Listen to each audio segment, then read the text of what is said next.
Ada satu kesilapan besar yang selalu dilakukan oleh penyimpan emas. Sebelum itu, sila follow saya untuk dapatkan ilmu tentang emas. Baik, kesilapan besar penyimpan emas ialah apabila mereka beli emas sekali dan mengharapkan dapat keuntungan yang tinggi. Contoh seperti emas 1 gram ini. Anda simpan dah bertahun-tahun tetapi simpanan anda masih kekal 1 gram.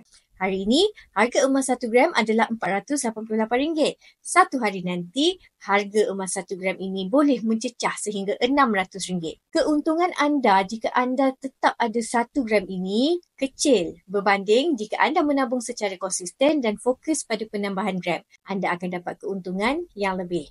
Bayangkan, saya ada 1 gram dan saya biarkan saja tanpa ada penambahan gram.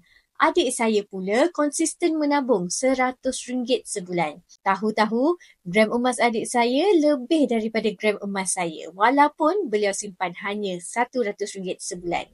Sudah pastilah nilai simpanan adik saya lagi tinggi. Betul? Dengan akaun Gap Public Gold, ianya lebih mudah untuk anda fokus kepada penambahan gram kerana anda boleh menabung emas sikit-sikit serendah RM100 dan mengikut bajet. Contoh, jika bajet anda RM300 sebulan, anda boleh fokus untuk tukarkan RM300 itu ke dalam bentuk emas dan simpan sahaja di dalam akaun Gap.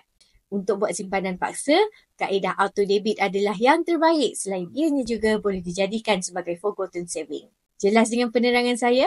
Jom mulakan simpanan emas anda. Cara-caranya, anda boleh isi borang biru sign up di bawah dan saya akan bimbing anda dalam cara dan langkah terbaik dalam simpanan.